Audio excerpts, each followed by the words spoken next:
The theme of the day is 366 Days of Opportunity in 2016.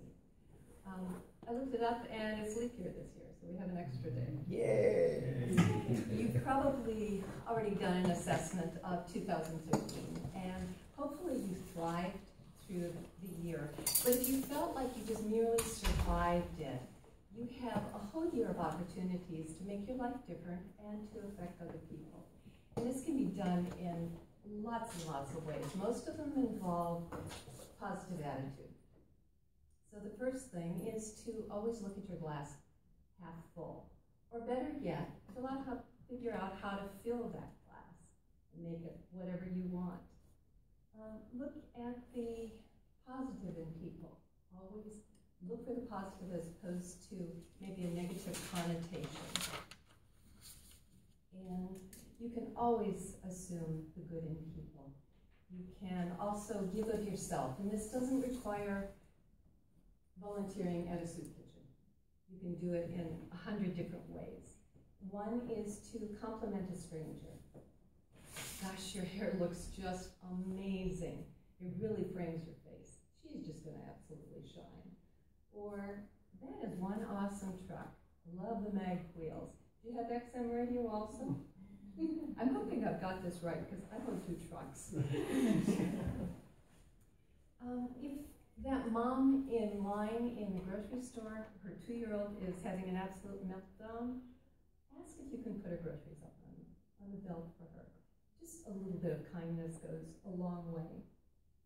You can buy coffee and a bagel for the person behind you in line. You can also watch the eyes of the child that is talking to you. Put everything down and look the child in the eye and really take in what they're saying and make them feel good. So our theme, 366 Days of Opportunity in 2016. I have some questions, and this is the opportunity for you to speak in an impromptu manner to cultivate your skills. And we promise there are not going to be any invectives. We are very accepting. And I'm going to ask for volunteers. So volunteers can be either members or if somebody who's a guest would like to volunteer, would like to be first. Don't make me call on you because one of my children can't read the names. Come on up, please.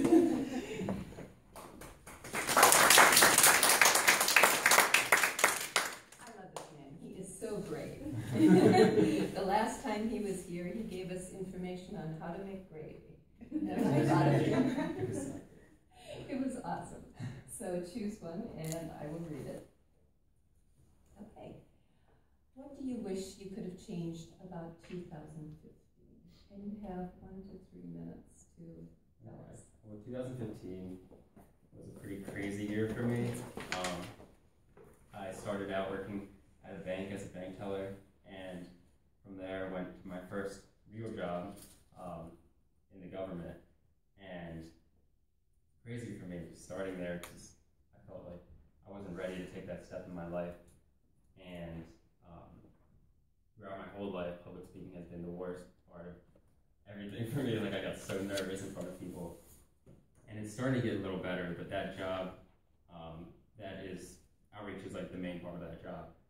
So what I would change in 2015 is being more proactive, probably joining this earlier, because now is when it's really, crunch time for me to start doing seminars which are like hour presentations in front of 100 people or so, and I'm really not ready for that yet. So I wish in 2015 I kind of prepared myself earlier to do that kind of thing, but I still think I have time, and I think that doing this would help me a lot, because it's a job that I really love and want to be in for a long time.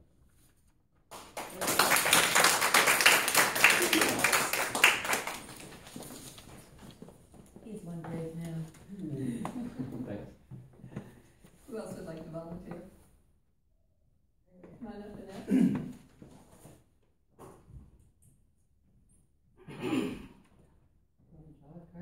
It's sort of rusty, so I Next thought. All right, that's good. If you could retire tomorrow, and maybe you already have in it? I have, yes. All right. If you could retire again tomorrow, we're going to do, and what would you do? With this very nasty and ugly weather outside, I certainly wouldn't pick 365 days of Maryland. So with that, if I could retire again, and if I had the money, I would choose to be a person that lives in two places. Certainly I wouldn't leave Maryland, I love Maryland, but I would also choose a nice warm spot, preferably on Key West or somewhere sort of exotic. And I would stay there for the 4 months that are nasty in Maryland, and then I would come back. I'm with her. I'm going to retire with her.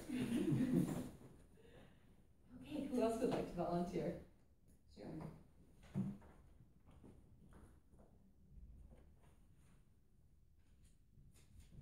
Okay. What is the one thing you would never do again? Tell us the story. You can see the wheels turning. Do I dare say this? Do I not dare say this?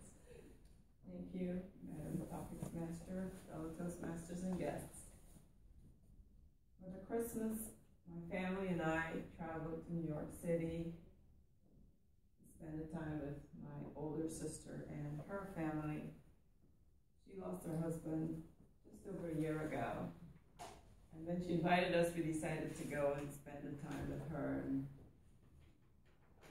in my mind, we would rehash the fun times we had as a child.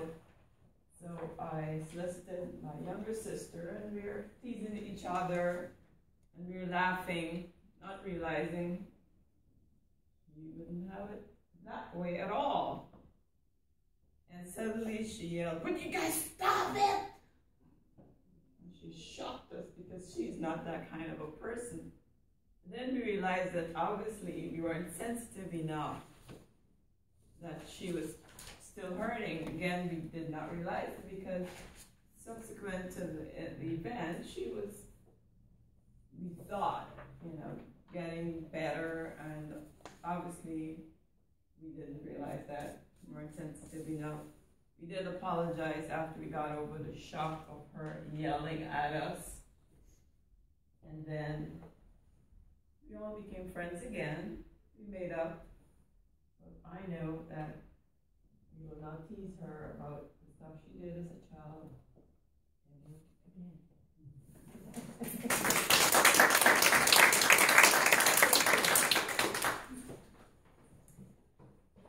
Julia? Julia is great. Oh, you're going to read it. I'll read it. If you could trade places with anyone, who would it be and why? Oh, that's difficult. I like my life, so that's hard to answer. Possibly one of my daughters. I have 2 daughters who have raised their children so very, very well that it makes me proud. I'd like the opportunity to do the things with the children that they did. Because they've done so well as parents, their children have choices.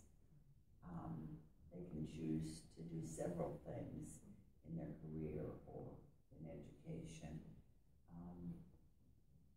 I was of a generation where the rules were pretty much set about how to be a parent. And being a parent today is a lot more creative. So I would be a parent again.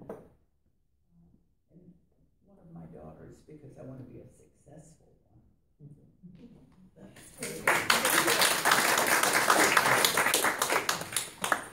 Thank you very much. Thank you, Jude. Okay, now we're going to move to the evaluation portion of the meeting. How general evaluated? I'm going to, yes. General evaluated.